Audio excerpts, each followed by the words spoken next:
Election of Speaker.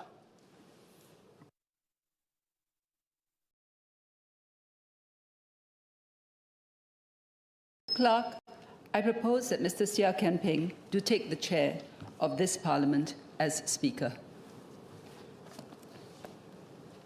Clerk, I support the proposition.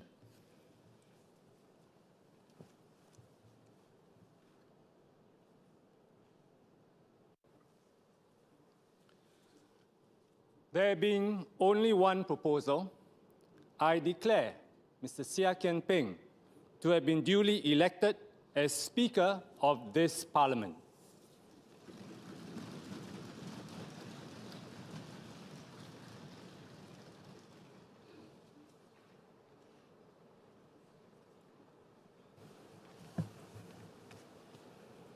Please raise your right hand and recite the oath.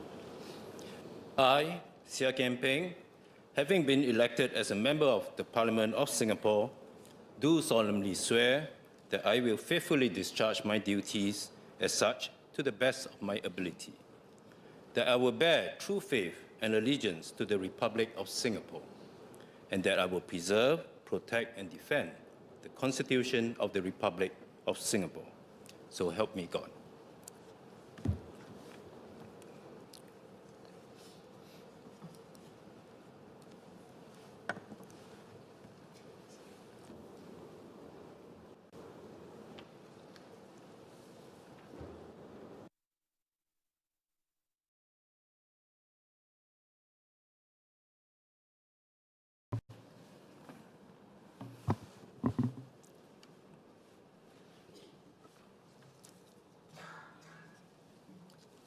Oaths and affirmations of allegiance.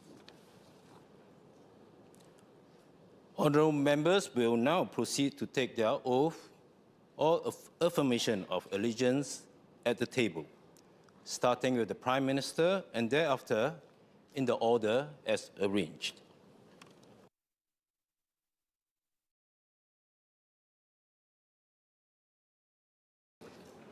Prime Minister.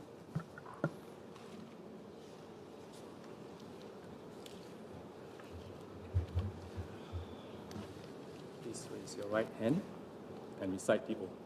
I, Lawrence Wong, having been elected as a member of the Parliament of Singapore, do solemnly swear that I will faithfully discharge my duties as such to the best of my ability, that I will bear true faith and allegiance to the Republic of Singapore, and that I will preserve, protect, and defend the Constitution of the Republic of Singapore. So help me God.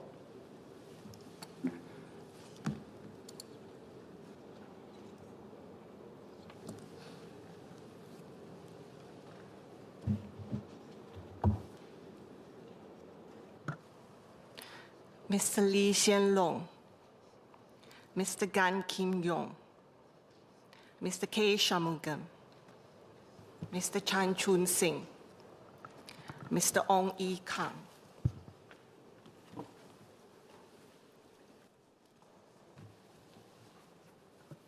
Please raise your right hands and repeat after me. I, please state your name.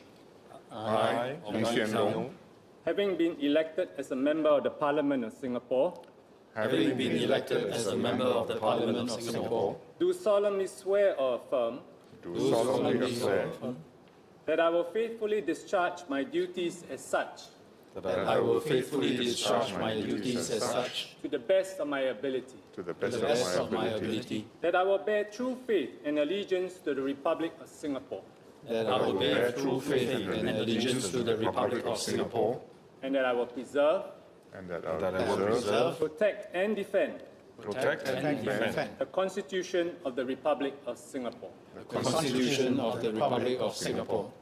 So help me. So help me God.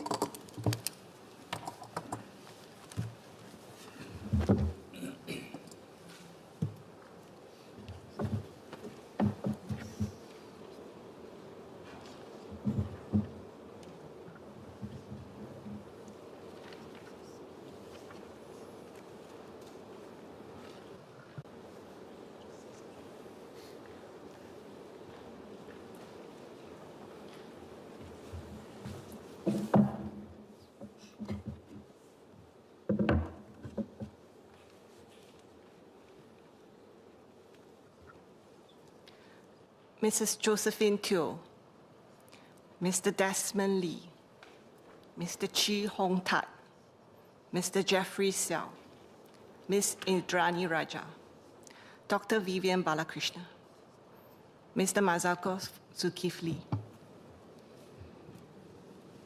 Mr. Edwin Tong Chun Fai, Dr. Tan Si Ling, Mr. David Nyo.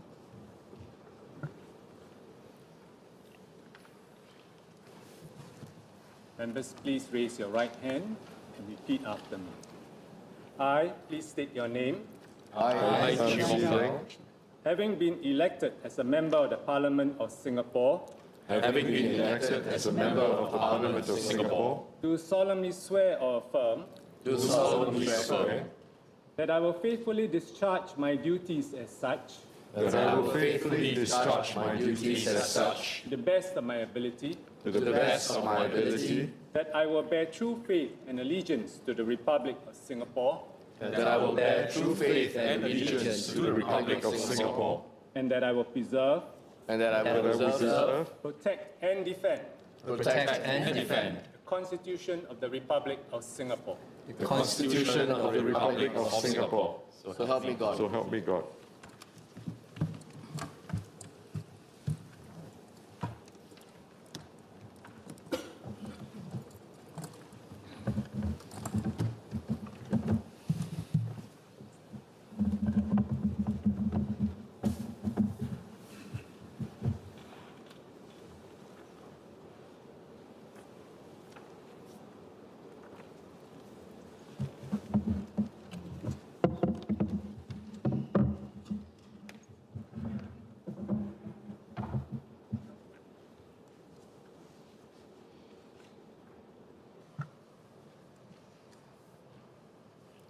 Ms. Jasmine Lau, Mr. Goh Pei Ming, Mr. Desmond Chu, Ms. Gan Xiao Huang, Mr. Murali Pillay, Ms. Lo Yen Ling, Dr. Koh Po Koon, Mr. Zaki Mohammed.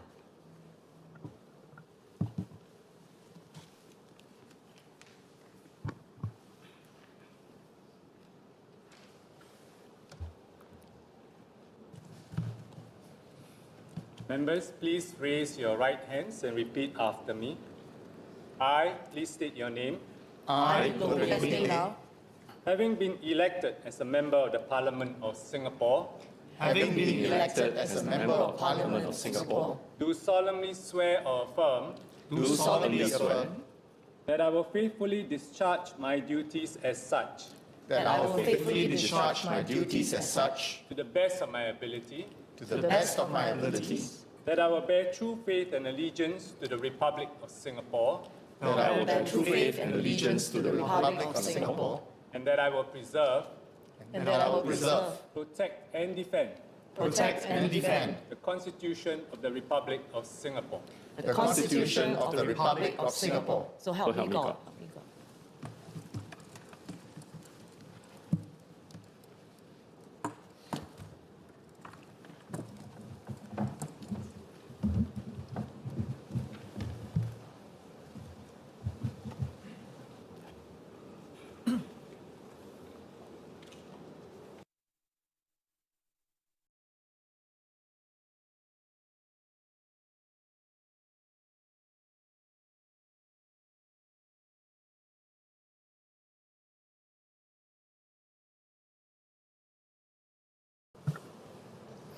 Ms. Sun Xueling, Mr. Alvin Tan, Ms. Rahayu Mazam, Dr. Janu Putticherry, Ms. Goh Han Yen, Mr. Sean Huang Wei Zhong, Mr. Bae Yam King,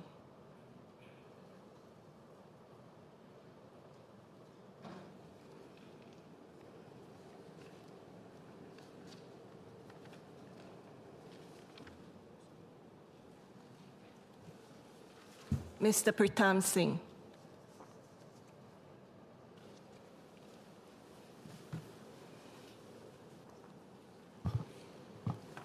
Members, please raise your right hand and repeat after me. I, please state your name. I, 别阳黄伟忠 Having been elected as a member of the Parliament of Singapore, Having been elected as a member of Parliament of Singapore, do solemnly swear or affirm do solemnly affirm that I will faithfully discharge my duties as such that I will faithfully discharge my duties as such to the best of my ability, to the best of my ability, that I will bear true faith and allegiance to the Republic of Singapore, that I will bear true faith and allegiance to the Republic of Singapore, and that I will preserve, that I will preserve, protect and defend defend the Constitution of the Republic of Singapore. the Constitution of the Republic of Singapore. So help me God.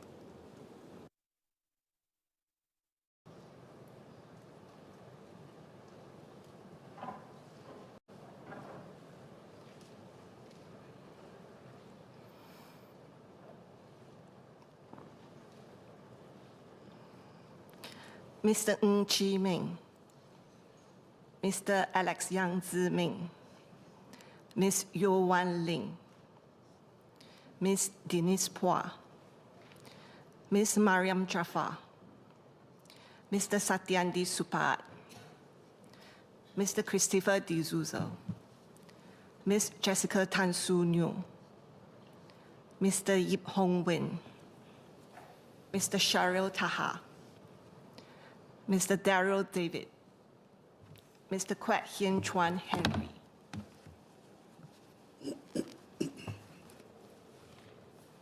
Members, please raise your right hands and repeat after me. I, please state your name. I, Having been elected as a member of the Parliament of Singapore, having been elected as a member of the Parliament of Singapore, do solemnly swear or affirm do solemnly swear that I will faithfully discharge my duties as such that I will faithfully discharge my duties as such to the best of my ability, to the best of my ability, that I will bear true faith and allegiance to the Republic of Singapore, that I will bear true faith and allegiance to the Republic of Singapore, and that I will preserve, and that I will preserve, protect and defend the Constitution of the Republic of Singapore. the Constitution of the Republic of Singapore. So help me God.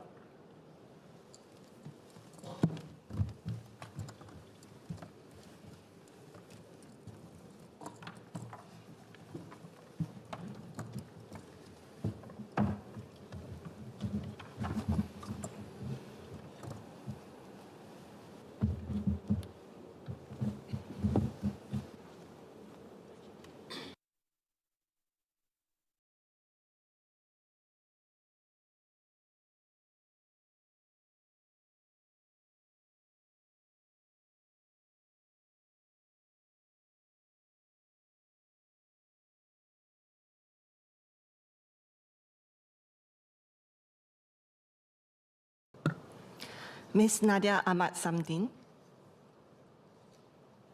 Mr. Edward Cha Bing Hui, Ms. Henny So, Ms. He Ting Ru, Ms. Rachel Ong, Mr. Patrick Tay Teck Guan, Mr. Liang Eng Hua, Ms. Joan Perella, Mr. Zulkarnain Abdul Rahim, Mr. Gerald Giam Yen Song, Mr. Melvin Yong Ik Chai, Mr. Alex Yo,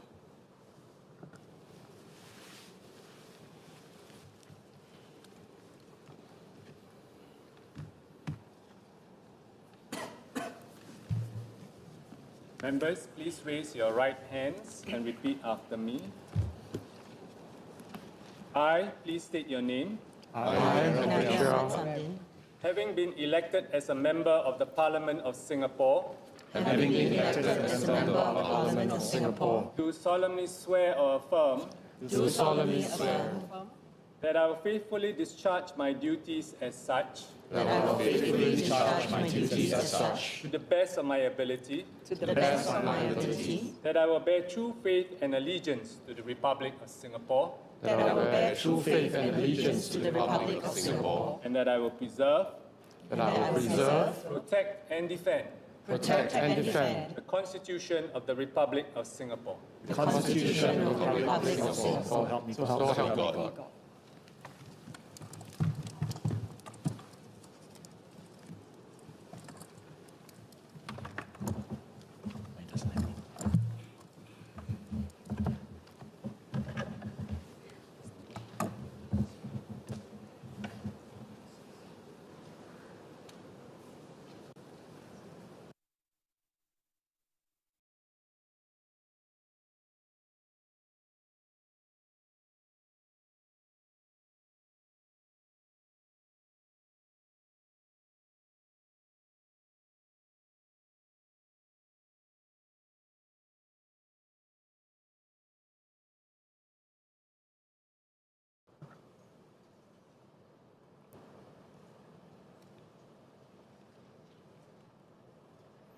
Mr. Fu Zixiang, Mr. Sean Low, Mr. Tai Ying-zhou, Ms. Valerie Lee, Dr. Chu Pei Ling, Mr. Gabriel Lam, Dr. Charlene Chen, Ms. Elisa Chen, Mr. Jackson Lam, Ms. Diana Pang Li Yen,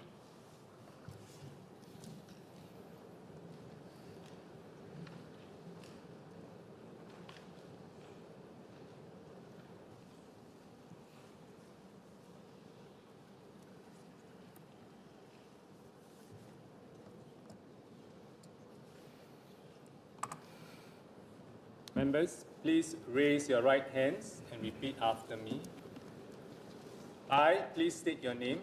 I, Elisa Chen, Having been elected as a member of the Parliament of Singapore, having been elected as a member of the Parliament of Singapore, do solemnly swear or affirm do solemnly swear that I will faithfully discharge my duties as such, that I will faithfully discharge my duties as such, to the best of my ability, to the best of my ability, that I will bear true faith and allegiance to the Republic of Singapore, that I will bear true faith and allegiance to the Republic of Singapore, and that I will preserve, that I will preserve, protect, and defend protect, and defend the Constitution of the Republic of Singapore. the Constitution of the Republic of Singapore. So help me God.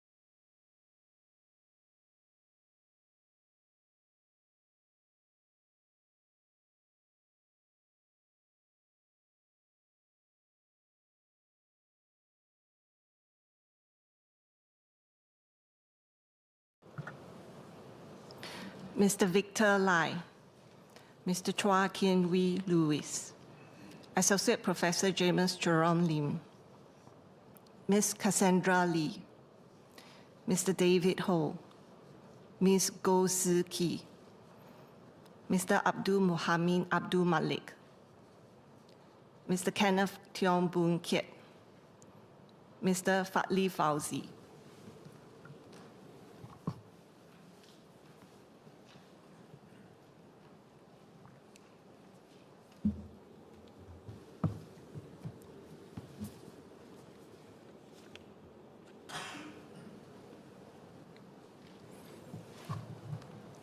Members, please raise your right hands and repeat after me. I, please state your name. I, Victor Lai, having been elected as a member of the Parliament of Singapore, having been elected as a member of Parliament of Singapore, do solemnly swear or affirm that I will faithfully discharge my duties as such, that I will faithfully discharge my duties as such, to the best of my ability, to the best of my abilities, that I will bear true faith and allegiance to the Republic of Singapore, that I will bear true faith and allegiance to the Republic of Singapore, and that I will preserve, protect and defend the Constitution of the Republic of Singapore. The Constitution of the Republic of Singapore. So help me God.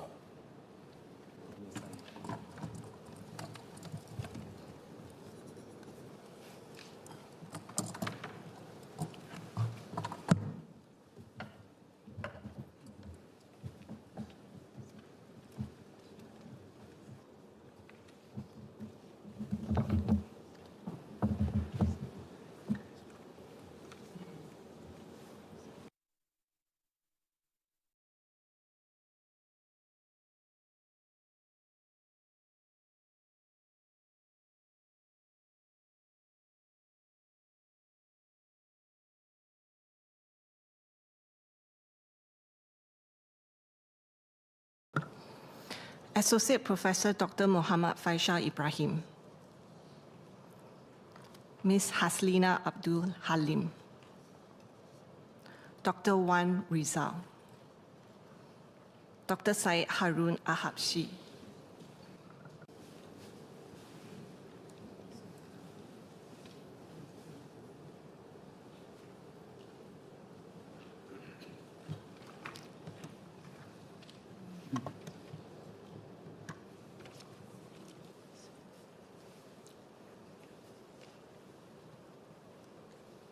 Members, please raise your right hands and repeat after me.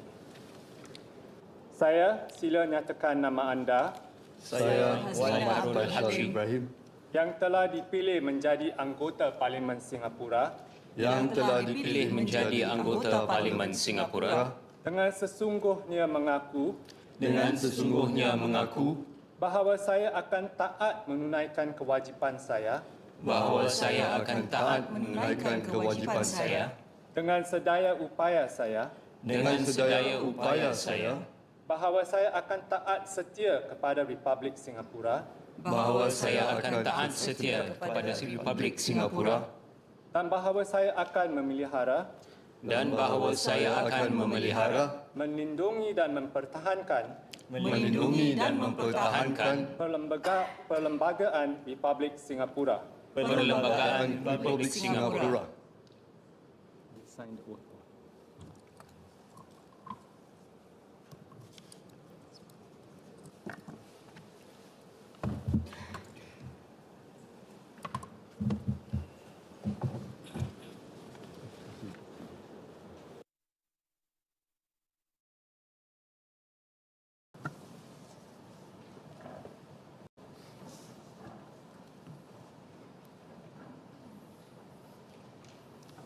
Miss Grace Fu Hai Yen, Miss Sim Ann, Mr. Desmond Tan,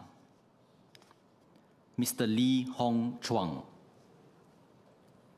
Miss Lee Hui Ying, Miss Tin Pei Ling, Miss Po Lee Sun, Mr. Xie Yao Chuan, Mr. Ang Wei Neng, Mr. Dennis Tan Lip Fong, Mr. Ng Chi Xuan,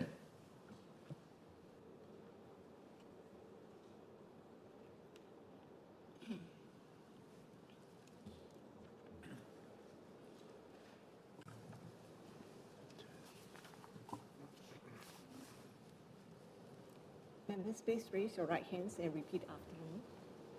我，请说出您的名字。我陈佩玲，经被选为新加坡国会议员。经被选为新加坡国会议员。谨此宣誓。谨此宣誓。我必竭尽所能。我必竭尽所能。忠诚地履行议员的职责。忠诚地履行议员的职责。真诚地效忠新加坡共和国。真诚地效忠新加坡共和国，并维护和捍卫新加坡共和国宪法。新加坡共和国宪法。愿上帝助我。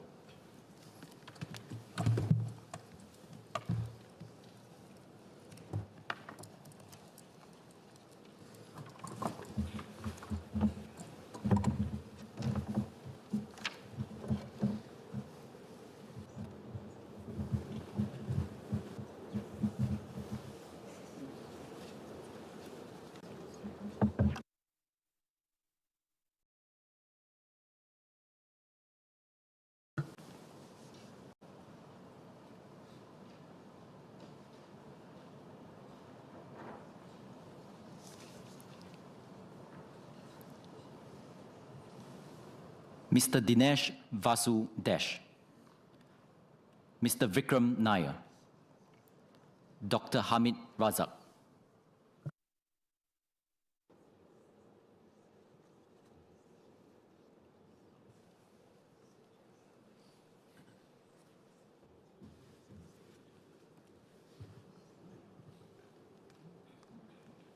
Members are to raise their right hands and repeat after me. Singapore நாடாளுமன்றத்தின் உறுப்பினராக தேர்ந்தெடுக்கப்பட்ட தங்கள் பெயர்களை குறிப்பிடுக. உறுப்பினராக தேர்ந்தெடுக்கப்பட்ட ஹனேஷ் வாசுதாஸ் ஆகிய நான் எனது ஆகச்சிறந்த திறனுக்கு ஏற்ப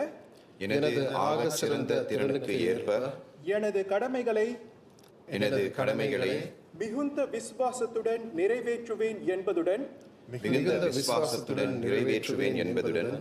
சிங்கப்பூர் குடியரசுக்கு நான் உண்மையான விசுவாசத்தையும்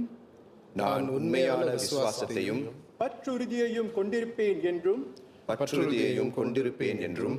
சிங்கப்பூர் குடியரசின் அரசியல் அமைப்புச் சட்டத்தை பேணி பாதுகாத்து தற்காப்பேன் என்றும் உறுதியளிக்கிறேன். கடவுள் என்னை காத்தருள்வாராக. Members can now sign their forms.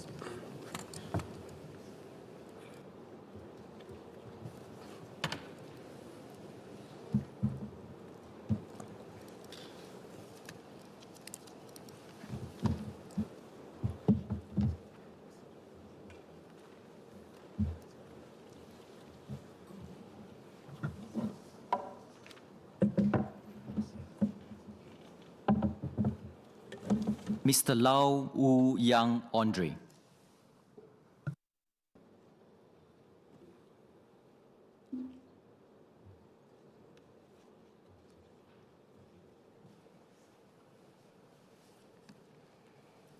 Please raise your right hand and recite the oath of affirmation.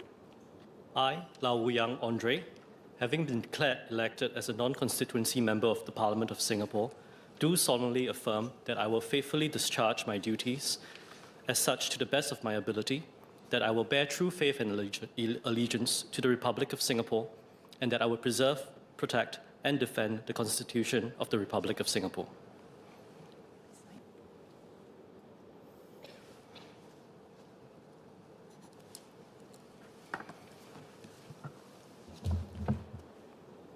Miss Eileen Chong Pei Shan,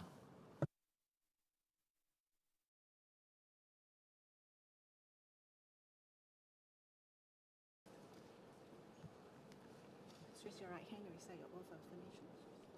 我蒋佩珊，经宣布当选新加坡国会的非选区议员，仅此宣誓，我必竭尽所能，忠诚地履行议员的职责，真诚地效忠新加坡共和国，并维护和捍卫新加坡共和国宪法。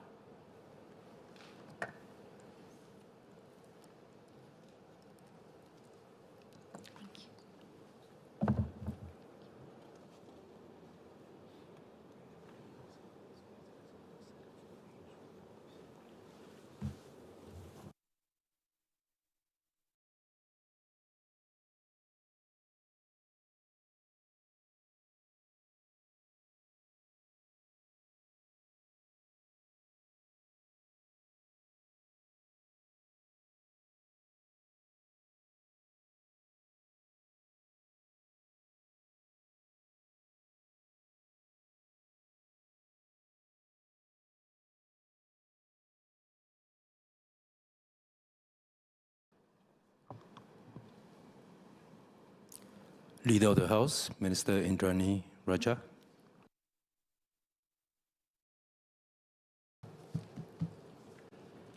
Mr. Speaker, sir, on behalf of the House, may I extend our warmest congratulations to you on your re-election as the 11th Speaker of Parliament. You are taking the chair at a pivotal time in our nation's history. We are witnessing a change in the global order. The geopolitical architecture that was set up after the Second World War and which brought the world on a path of peace and stability is breaking down. The world is in a state of transition, and there is not yet a stable new order to replace the old. The global economy is fraught with uncertainty. There is a departure from established norms and tariffs that are now no longer deployed only in the realm of economic policy. We see the erosion of the rule of law and the rise of might is right approach. It is against this backdrop that the 15th Parliament will have to make laws, debate policy, and make decisions that will chart the future of Singapore. And it is over this Parliament that you will preside.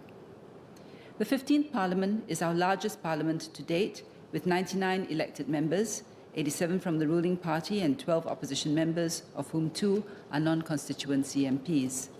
I'm confident that you will preside over the proceedings on this House with fairness and even-handedness, as you have done in the previous term of government. In the last term of Parliament, you oversaw our busiest Parliament yet. Last year, we debated a record number of 17 adjournment motions, answered over 2,400 parliamentary questions, and debated 50 bills, the highest number in 6 years. Through it all, you kept a steady hand on the proceedings, always reminding us that debates should be vigorous, but should never descend into personal animus, and that good speeches and interventions are not necessarily the longest ones. You also ensured proper decorum, even in the midst of sometimes heated debate. You allowed all members to exercise our voices in fair measure, regardless of party or persuasion, while keeping a firm eye on the clock. On the role of the Speaker, the former British Prime Minister, John Major, said that the requirements for the job were the patience of Job and wisdom of Solomon are the only basic requirements. We have seen how you have done your best to live up to this. You also took particular interest in making our proceedings more accessible to the public, so that Parliament remains the preserve of the people. We now use simpler language in Parliament. We also await the launch of the Roblox metaverse, which will engage youth via an interactive, gamified experience of Parliament. These are but some of your initiatives to encourage Singaporeans to take an interest in Parliament. You have also been the face of our Parliament on the diplomatic front, represented Singapore abroad, and hosted foreign dignitaries and guests, including the King of Malaysia, His Majesty Sultan Ibrahim, Pope Francis during his historic visit to Singapore. You also welcomed your fellow speakers from Hong Kong to Azerbaijan and ambassadors from countries as far as Cuba. In the time of global fragmentation, building warm relationships on the parliamentary front is even more important than ever. As Speaker, you have never lost sight of the role of the members of this chamber. You impressed upon us the weight of our responsibilities as members of Parliament. In your maiden speech as Speaker 2 years ago, you reminded members that our words here and our work here live on far beyond us. We must therefore remember and bear the weight of our office with dignity and a constant sense of duty. I'm sure that in this successive term as Speaker, you will continue to keep us steady on this course. Mr. Speaker, congratulations once again on your re-election. I wish you every satisfaction in carrying out the duties of your office.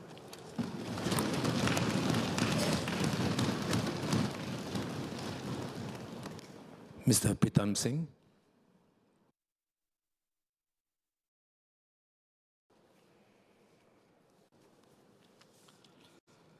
Mr. Speaker, sir, on behalf of the opposition MPs, I extend our warmest congratulations to you on your election as Speaker of the House.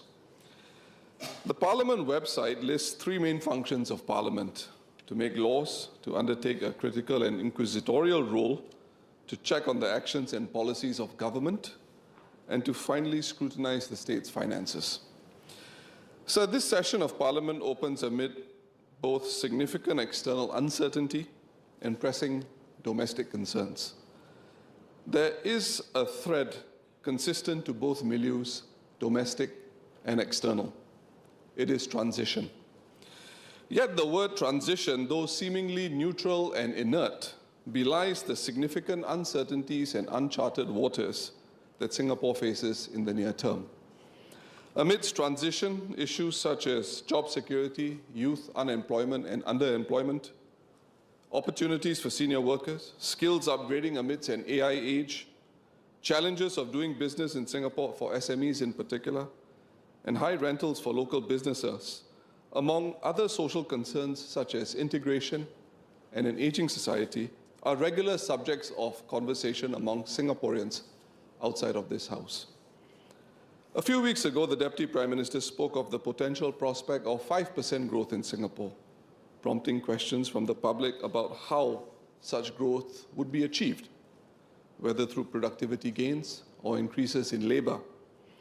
The question of where growth is going to come from becomes more significant when seen in the context of Singapore's already serious constraints in land, manpower, and carbon. With transition upon us, Parliament is likely to be a very busy place, with both the opposition and government backbenchers expected to play greater roles in scrutinizing government policy and speaking up for Singaporeans. Sir, the Parliament you preside over will have to ensure that the voices of Singaporeans are heard in this chamber so as to serve the country we all call home. Throughout this parliamentary term, Singaporeans will have concerns and questions about the nation's direction. More conversation, debate, openness, and transparency will be the order of the day. 5 years ago, during my tribute speech for the former Speaker, I advocated for more select committees so the public could be better informed about the choices and trade-offs that shape our policies.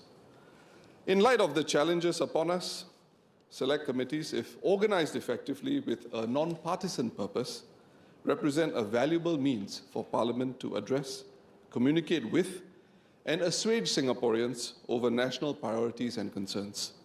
Such public-facing parliamentary committees can play a vital role in forging unity in difficult and challenging times like the transition Singapore will traverse in the years to come. Mr. Speaker, my colleagues and I wish you every success in your new role and pledge our fullest support in ensuring that the voices of all Singaporeans are represented in Parliament. On behalf of the Workers' Party members of Parliament and non-constituency members of Parliament, we wish you a successful term as Speaker of the House. We will play our part and continue to support your efforts to raise the standing of our Parliament and our country, both within and beyond this chamber. Thank you very much. Mr. Liang Eng-Hua.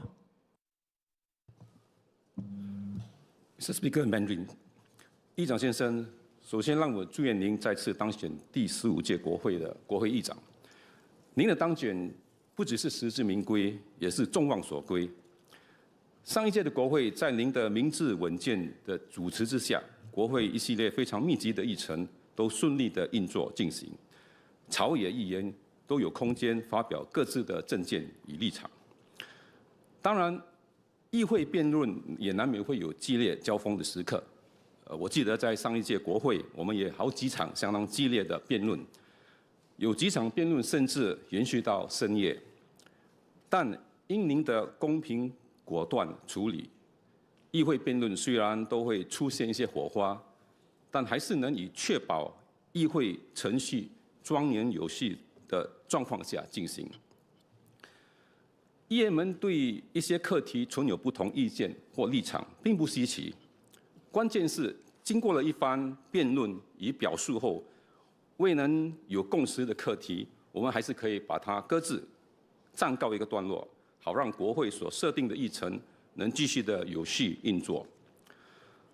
我们不时的都会在电视上看到，国外的议会，不止出现唇枪舌战的局面，有时甚至也会上演大展拳脚的闹剧。某某地点的议会呢，议会代表甚至要戴上头盔，穿上防护装备上阵。还好我们的国会还有蛮高的安全感。但议长先生，我们千万不能朝那个方向演变。国会是我们最高层次的政治殿堂，最高权威的国家立法机构，务必应有它的体制尊严与严肃性。维护国会的严肃、尊严与秩序，除了要靠议长您孜孜不倦的督导坚守，在座的每一位议员也都是守护者、示范者。我们有义务共同塑造一个高品格、高素质、真正能改善民生、强化新加坡的议会。我曾经问过一个驻新加坡的外国使节，他对我们国会辩论的印象、看法如何？他马上举起双拇指说赞。他说：“平心而论，新加坡的国会辩论虽然没有像其他议会那么精彩，那么有戏剧性，但他觉得新加坡的国会辩论的素质高，有分量，在辩论的课题时都很深入。议员们在国会所提出的这些议题都很务实，以接地气。这或许是因为我们在座许多的后座议员呢，都自己有自己的专业工作理念，在各领域呢，我们都掌握了更深一层的知识与见解，然后在国会辩论时都能派上用场。议长先生，我相信在您的指引下，我们的国会辩论会继续的发挥应有的实际作用。这一届的国会是历来最多的议席的国会，从上一届的93席增加到97席，然后再加上2席非选区议员，这一届国会一共有99席。这一届的国会也引进了最多的新面孔，朝野一共有32位第一届议员，也创下新高。议员多了，新面孔也多了，这将不只会考验议长您的眼力，看谁的手起得最快，也要考验您的记忆力，尤其是需要您要马上在2秒钟念出那个议员举手的那个议员的名字。但是与您共事多年，又曾经跟你打过高尔夫球，我知道您的眼力真的是很好，你的记忆力我也很有信心。议长先生，每一届的新国会都是一个新气象，都会有新的期待。我们所代表的国人都期待我们国会能更深一层的反映民生，不只解决眼前的困难，也要应对我们中长期所面对的挑战，好让新加坡的后60年能继续强盛进步，人民安居乐业，和睦共处。我相信这也是在座每一位议员的共同意愿。议长先生，我深信在您的主持之下，国会肯定能有所作为，促进新加坡继续的前进。再次的祝贺祝议长您，祝愿您议会工作顺利，得心应手。谢谢。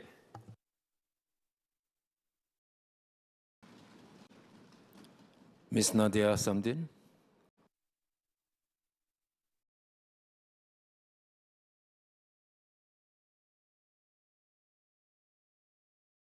Mr. Speaker, sir, in Malay, please. Kota singa, damai berseri, suara rakyat menjadi nadi. Girang rasa tidak terperi, bersemuka dengan Tuan yang baik budi.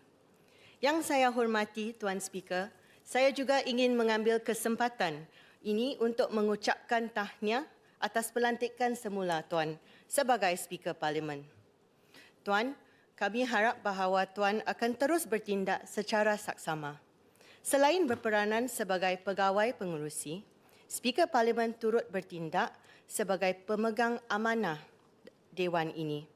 Dengan memastikan keadilan dan menjunjung ketertiban, Speaker Parlimen melindungi martabat institusi Parlimen serta demokrasi negara ini. Tugas Tuan mengingatkan kita bahawa kekuatan tidak terbina dengan membungkam perbezaan, tetapi dengan mengasah kearifan secara kolektif. Apatah lagi dalam era ini di mana percanggahan boleh memecah belahkan masyarakat. Maka itu, hal ini penting demi warga Singapura yang telah meletakkan kepercayaan kepada kita untuk mewakili suara mereka. Semoga kita sentiasa menunaikan tanggungjawab demi rakyat dan berkhidmat untuk negara. Parlimen bukanlah sekadar sebuah bangunan di mana undang-undang dilakarkan. Parlimen melambangkan satu janji bahawa masa depan negara kita dibentuk atas dasar kata sepakat dan pertimbangan pelbagai suara. Dalam membuat pertimbangan, janganlah kita lupa tentang golongan yang akan mewarisi keputusan kita, ialah golongan belia. Mr. Speaker, sir, Parliament is where the hopes, fears, dreams and worries of our people are conveyed, from homes to health, climate to crows and chickens, food to families, sports and schools, transport to tariffs. I could go on. As we deliberate, let us also remember the next generation, who are the future beneficiaries and bearers of the choices which we make today. Our youth's voices must also find resonance here. Thus, the importance of your role, Mr. Speaker, sir. Over the past 2 years, you have discharged your duties with integrity, compassion, and sincerity. Your meticulousness in catching the hands that pop up, in ensuring as many MPs as possible have the chance to speak, and calm demeanor is much appreciated. Beyond your role locally, your commendable dedication to forge ties with parliamentarians as far as Brazil and near as Brunei puts us in good stead. In a world fraught with uncertainty, building bridges is important as our little red dot continues to navigate complex geopolitical currents. Sir, you are a steady hand with an unwavering commitment to both your residents, whom you have served for almost 20 years, and Singaporeans at large. A recurring theme from your first speech as MP in this House to your previous efforts in relation to the Maintenance of Parents Act, and even sometimes your social media posts, is on families and the important role they play in society. I would like to end by thanking all families and loved ones who are here with us tonight and serve alongside us, and also the wonderful staff of Parliament House who keep things running behind the scenes under your leadership. Congratulations once again, Mr. Speaker, sir.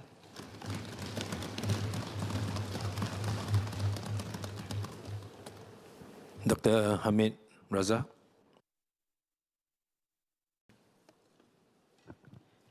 Speaker sir, in Tamil, please.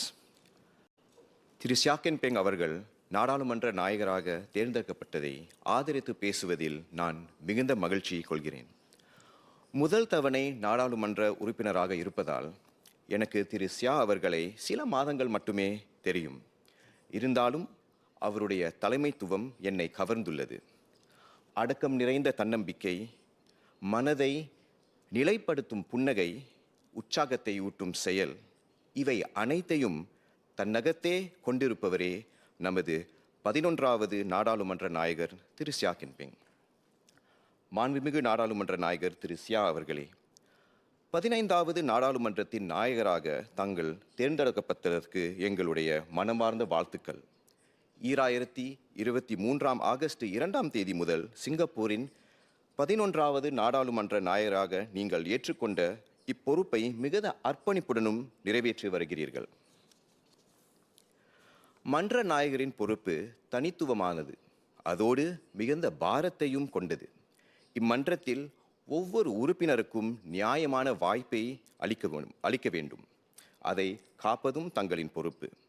விவாதத்தின் நேரத்தை சமமாக ஒதுக்கி அதன் ஒழுங்கையும் இம்மன்றத்தின் மரியாதையையும் காக்கும் பெரும் கடமையை நீங்கள் மேற்கொள்கிறீர்கள்.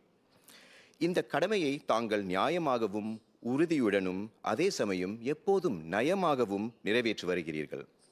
இதன் மூலம் மன்றத்தின் ஒழுக்கமும் அதன் செயல்பாடுகளின் கண்ணியமும் பாதுகாக்கப்பட்டு வருகின்றன. புதிதாக இம்மன்றத்திற்கு தேர்ந்தெடுக்கப்பட்ட முதல் தவணை உறுப்பினர்களின் சார்பாக ஒன்றை கூற விரும்புகிறேன். தங்களின் வழிகாட்டலின் கீழ் நாங்கள் வளர்ந்து அர்த்தமுள்ள பங்களிப்புகளை வழங்கக்கூடிய நம்பிக்கையை கொண்டிருக்கிறோம். எங்கள் பயணத்தை நாங்கள் தொடங்கும் இவ்வேளையில் தங்களின் நீதி, ஊக்கம், ஆதரவு ஆகியவற்றை எதிர்நோக்குகிறோம். மன்ற நாயகர் எப்போதும் அதிகமாக பேசுவதில்லை. ஆனால் தாங்கள் பேசும் அந்த குறுகிய நேரங்களின் போது தங்களது வார்த்தைகள் ஆழமான அர்த்தத்தையும் நிறைவையும் தருகின்றன. அவை இம்மன்றத்தின் நடைமுறையையும் சில நேரங்களில் நமது தேசத்தின் நிலைப்பாட்டையும் அமைக்கின்றன. இதற்காகவும் தங்களின் தொடர்ந்த சேவைக்காகவும் எங்களின் மனமார்ந்த நன்றியை மீண்டும் தெரிவித்துக் கொள்கிறோம். நன்றி, வணக்கம்.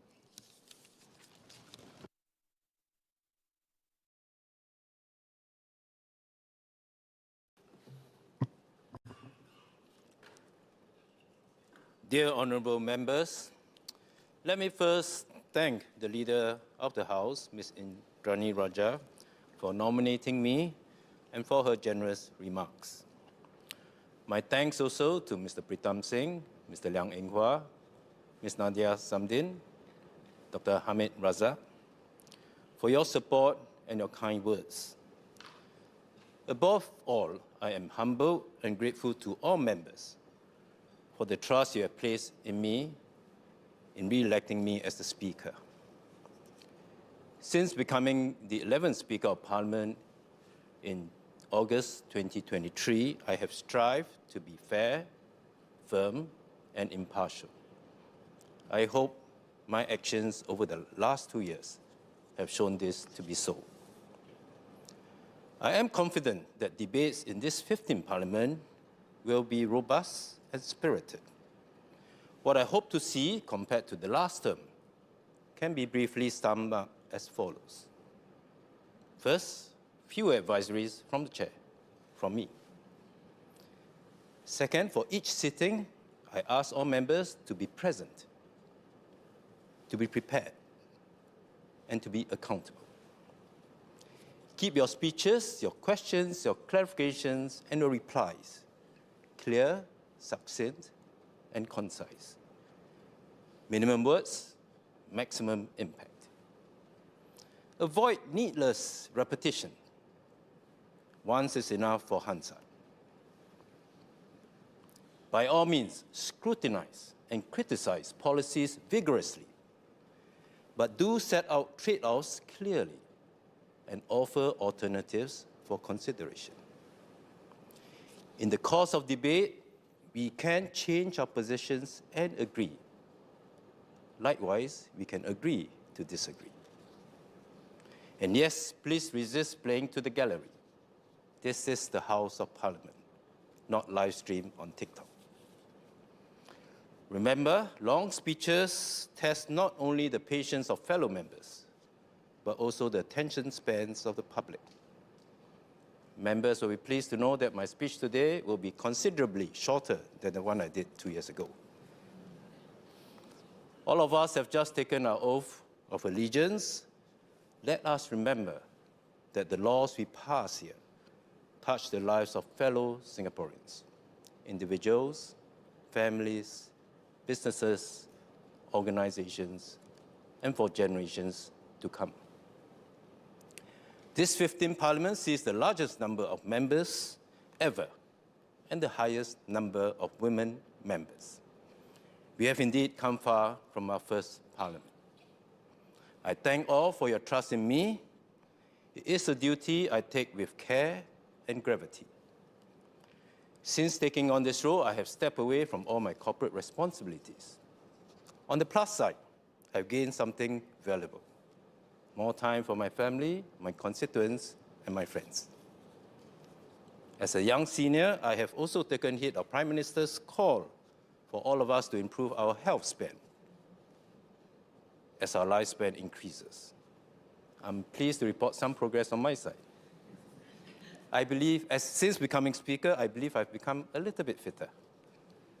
In fact, my recent eye check that I went to showed that my short-sightedness have improved by about 100 degrees. Perhaps this job really does sharpen one's vision, as it most certainly does test one's patience. As a parliamentarian, the demands in and outside the chamber are heavy. It is a marathon, and so I would like to remind all members, do not neglect your own self-care. We can't look after our constituents. We can't come up with good policies. We can't make good speeches if we ourselves are not in reasonably good shape. In accepting this chair of the House, I remain deeply humbled. During the time that I occupy this seat, I pledge to be an impartial and effective speaker and to represent this Parliament with dignity. Let me close as I did on 2nd August 2023. In the months and years ahead, debates will be spirited and sometimes, I'm sure, heated. But that is part of a working democratic society. But let us always uphold the decorum of this House. Treat each other with respect and never, never forget our paramount duty to serve the people of Singapore with integrity and conviction.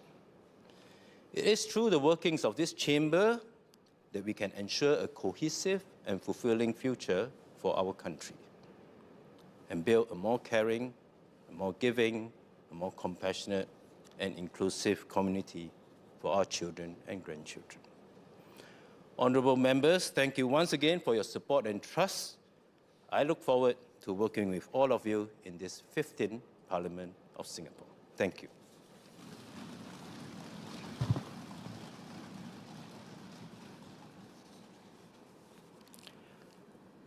I wish to now inform honourable members that the President will be present in this chamber to deliver his speech at the opening of Parliament later. I therefore suspend the sitting until 8 p.m. this evening. Order, order.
Honourable members, please be seated.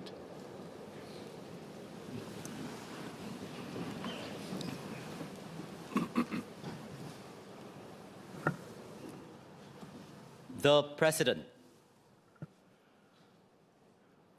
Last month, we marked our 60th year of independence.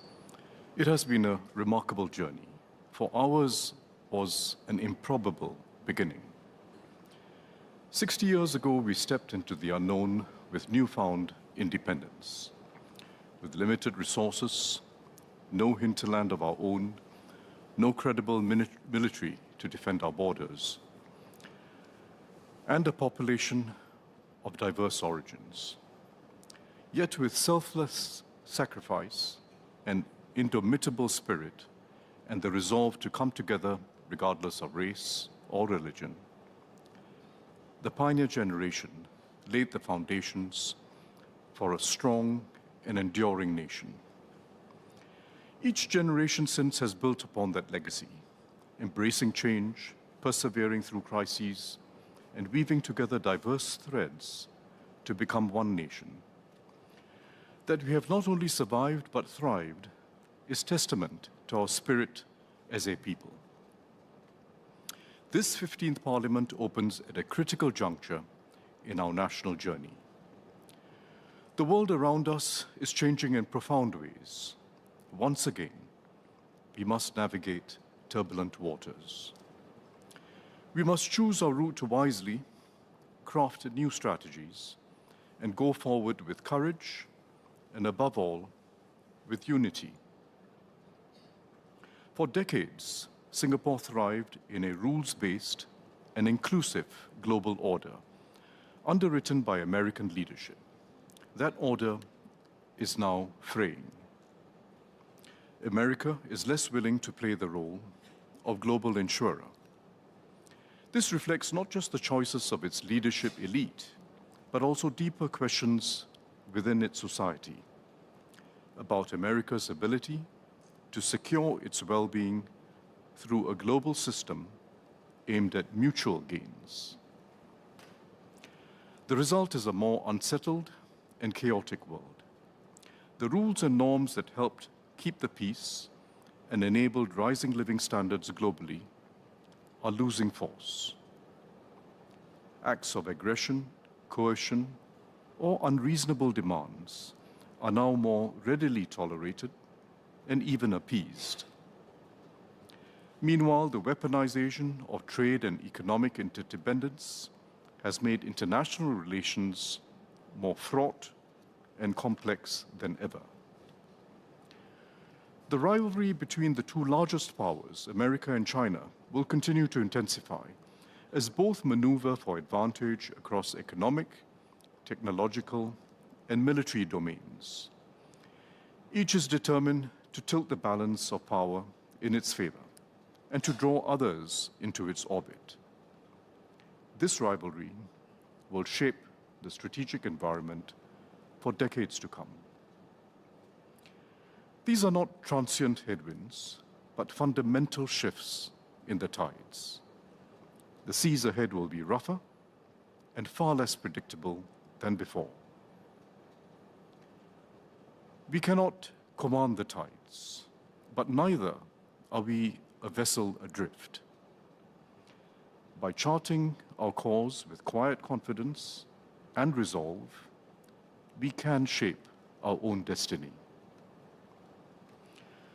Our first priority is to secure our home and safeguard Singapore's place in the world.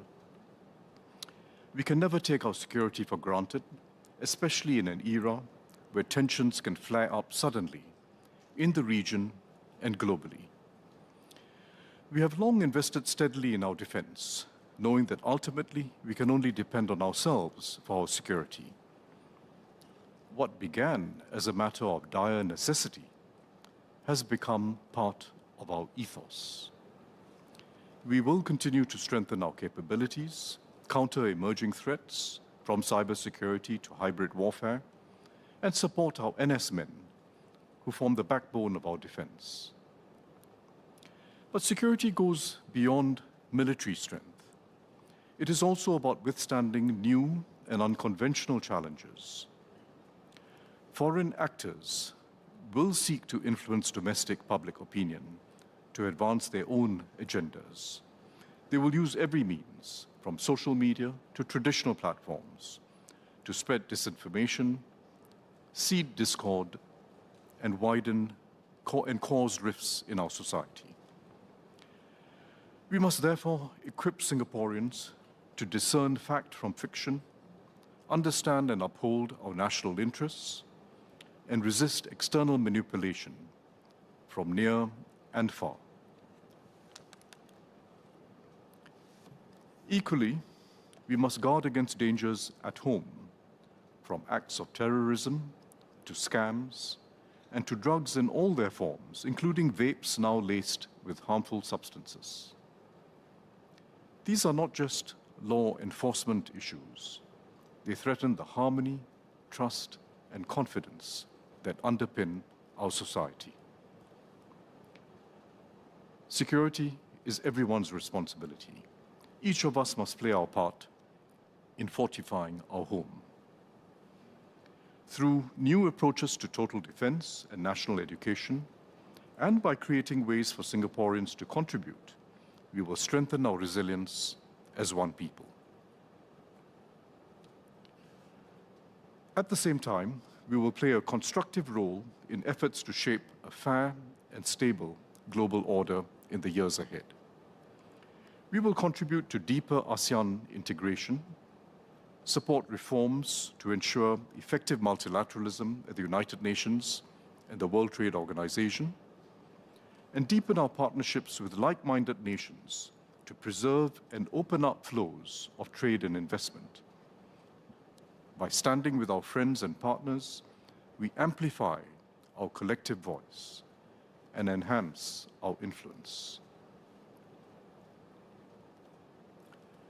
A strong economy is vital. It generates the resources needed to secure our future and improve lives. We cannot match other countries in size or scale, but we can compete on speed, ingenuity, and trust. In a more fragmented world, Singapore must remain a safe harbor, a reliable base from which to navigate global complexities, and a gateway to Asia's dynamism. The old playbook is no longer sufficient. Global competition is intensifying as the major economies seek to reshore or nearshore key investments. Yet, competing on costs alone will not work. Singapore must adapt faster and innovate more boldly to enhance our value as a trusted hub for trade, capital, and talent. This is why we are refreshing our economic strategies. The work has begun, and it will go deep into the issues that matter most. Much effort will be required to restructure industries and build deeper capabilities in every sector of the future, from advanced manufacturing to IT and finance, to clean energies and environmental sustainability. Above all, we must foster an outgoing and experimental spirit among our enterprises and people. It is how we grow leading firms and secure good jobs and rising incomes for Singaporeans. The trust built through many years of tripartism gives us an edge. It enables us to move faster in deploying new technologies like artificial intelligence or AI, while managing disruptions to the workforce and generating new job opportunities. Most firms know of AI, but few have embarked on serious transformation. Our task is to make it practical for every enterprise to harness AI while stepping up the reskilling and upskilling of every segment of our workforce. In this way, AI can be used both to raise efficiency and to complement human abilities, so that the gains are shared broadly and we involve all Singaporeans in building new sources of competitiveness. None of this is inevitable. It must be actively fostered. Technology will also be crucial in helping us tackle existential threats like climate change. We will invest in new technologies for decarbonization and coastal protection and support enterprises developing breakthrough environmental solutions. We will also press ahead with partnerships to develop a robust carbon credits market and mobilize finance for sustainable infrastructure in the region. In doing so, we strengthen Singapore's resilience while contributing to the sustainability of the region and the world. Our ambition is clear: to make Singapore a place where ideas can take root and where entrepreneurs can build, innovate, expand abroad, and become regional and global leaders in their respective fields. Equally, our goal is to ensure that this progress uplifts everyone. We seek not just growth, but inclusive growth, a society where every citizen shares in the nation's prosperity and every Singaporean has the confidence that tomorrow will bring brighter opportunities and a better life. Economic change is disorienting. Jobs and skills will keep evolving faster than before. Old industries will fade and new ones will emerge. Skills that are in demand today may become obsolete tomorrow. We cannot hold back this tide of change, but we can prepare ourselves individually and collectively to navigate it with confidence. As the economy transforms, we will empower workers with the skills they need to adapt and seize new opportunities. We have rolled out new initiatives to provide stronger assurance in these uncertain times: the Job Seeker Support Scheme for those displaced, and the Skills Future Level Up program to help mid-career workers upgrade and pivot. These schemes are not the final word. We will continue to enhance and improve them to keep them effective in meeting the needs of Singaporeans at different stages of their careers. These efforts reflect our conviction that Singaporeans should never face uncertainty on their own. Through Forward Singapore, we have strengthened our assurances to Singaporeans at every stage of life so that every individual can live with dignity, purpose, and hope. And we will keep building on this in the years ahead. No one will have to walk the journey alone. For our youth, we will prepare them for a future that will be different, helping them secure good jobs, easing their anxieties, and equipping them with the skills to thrive in a changing world. Beyond this, we will give them a stronger voice in shaping the Singapore they want, for they will be the co-authors and must own our nation's next chapter. For our families, we will keep public housing affordable and accessible. Families with young children will have better access to affordable and quality early childhood services. But we know families are also stretched in caring for both the young and the old. We will therefore enhance support for caregivers, including through more flexible work arrangements and a stronger ecosystem of care in the community. For our seniors, we will be a place where every citizen can have a joyful and fulfilling life as they age. We will encourage and support those who wish to continue working so their experience and wisdom can benefit others. For those looking to retire, we will do more to help them build a nest egg so they can live their golden years with renewed purpose and peace of mind. Healthier SG and Age Well SG will help seniors stay healthy in body and mind and provide more choices for independent living, whether in the community care apartments or in age-well neighborhoods. We also recognize the immediate pressures of daily living. Rising costs, driven by global conflicts, tariffs, and supply chain disruptions, weigh heavily on households. We understand these anxieties. That is why we will continue to cushion these burdens and ensure that every citizen has access to life's essentials. But our aim goes beyond helping Singaporeans to cope with uncertainty. Every citizen should have the confidence that whatever lies ahead, they can pursue their aspirations and provide for their families. By strengthening assurance and keeping opportunities open, we will build resilience and confidence as a society, even in an uncertain world.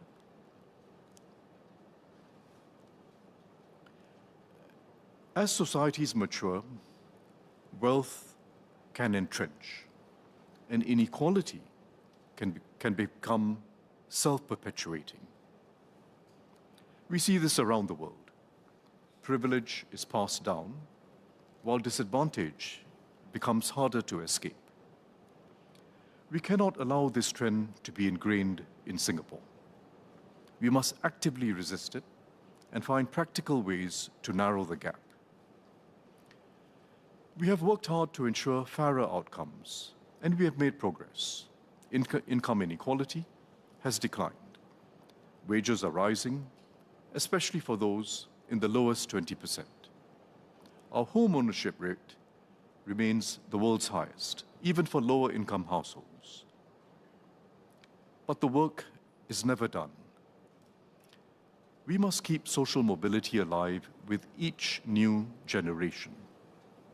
This has always been a national priority, and it remains our shared ambition for the future. Everyone must have the chance to move up the escalator of skills, confidence, and a better life. Every Singaporean must be given the opportunity to develop themselves to their fullest potential. This begins with early childhood. By investing from the early years onwards, we will give every Singaporean the best possible start in life. It continues through our education system, which opens up multiple pathways to success, develops good character and values, and celebrates different forms of excellence. Beyond academic abilities, we must equally value technical expertise, creative flair, practical problem-solving skills, and sporting and artistic virtuosity. The work-study programs in the polytechnics and ITEs and expanded scholarships and development opportunities for our youth in the arts and sports reflect this approach. At work, we will enhance training and career pathways so that Singaporeans can excel and be recognized for their achievements across a wide range of skills and professions. This requires us to challenge deep-seated assumptions about what constitutes valuable work and who we consider to be professionals. Progress means recognizing the value in every job, in the trades, crafts, and services, no less than in offices and boardrooms, and ensuring that everyone who contributes to society earns respect and can build a good life. Singapore must also remain a home where the vulnerable amongst us are not only cared for with compassion, but also empowered to pursue their hopes and dreams. We will continue to uplift lower-income families, helping them to overcome the challenges they face and to make progress in their lives. We will strengthen support for persons with disabilities, equipping them with further education and training, and helping them make smoother transitions from school to work, and enhance assistance for their caregivers too. Ultimately, our nation's success will never be measured by economic growth alone. It must be judged by how we support the vulnerable and how we enable every Singaporean, young and old, to contribute and to live with dignity. This is the promise of Singapore, that birth does not dictate destiny, that no one is left behind, and that every generation can look ahead with optimism and hope.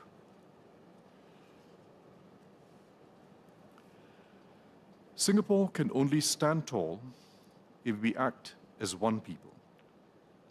But unity is not mustered by belief alone. All of us must, through our everyday deeds and actions, put the collective before self, put we before me. We will nurture a we-first society at every level, starting in the community. We will work with community leaders to grow networks of care, such as bringing neighbors together to support one another. We will also create more space for citizens to take the initiative and lead ground-up programs to take on the causes that matter. Everyone will have a say in building our shared future. By creating a more open and engaged society, we will strengthen Singapore and deepen the solidarity that defines us. We will also do more to make giving and volunteering a way of life. Whether as individuals, community groups, or enterprises, we all have a role to play in building a culture of contribution, one where success is measured not only by personal achievement, but by what we do together for the common good, and where, learning about each other's circumstances of life and experiences, we enhance our sense of shared reality. However, a we-first society is not only about organized programs. It is equally about the values we live by and our regular habits of care, from offering a seat on the train to lending a hand in times of need. These may often be simple acts, but these too are the threads that hold our social fabric together. In many parts of the world, social divisions are hardening. Ethnic tensions in particular are rising, and the basic understandings that underpin stable multicultural societies are being eroded.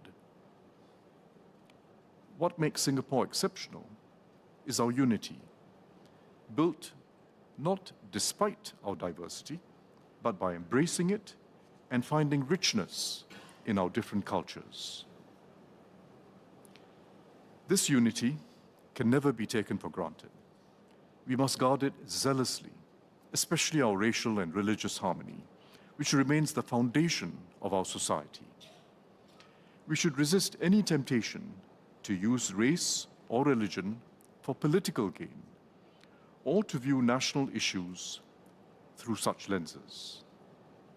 We know too well, including from our own history, the dangerous divisions and lasting scars that result from yielding to these temptations.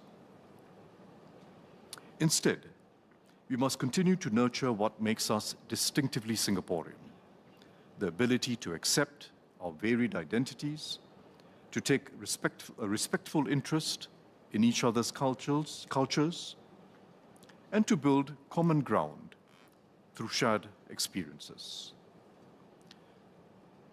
We must keep evolving and deepening our approach to multiculturalism. We do so by ensuring each of our diverse Singaporean traditions remains vibrant and refreshed with every generation. And importantly too, by encouraging the crisscrossing of influences that comes when Singaporeans delve into one another's cultures. Just as the Singapore Chinese Orchestra recently collaborated with members of the Straits Ensemble, maestro percussionist Ridwan Zalani and others to transcend traditional boundaries in a melodious celebration of SG60. Or as Shakira Dahia Sudanto, now in her second year at Ngee Ann Polytechnic, became its first non-Chinese student to pursue Chinese studies. Or Su Mei Fei, who stumbled upon Indian classical dance in Secondary 1, and now in her 20s is a professional Bharatanatyam exponent. By both deepening our multiculturalism and enlarging our common ground, we strengthen mutual respect and grow our shared national identity.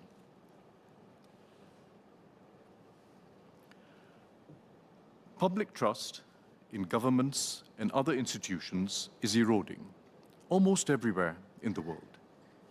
Many political systems are paralyzed by gridlock or preoccupied with immediate issues, while larger, long-term challenges are neglected. Singapore has defied this trend not because we are immune to similar pressures, but because we have cultivated a different ethos of governance and politics.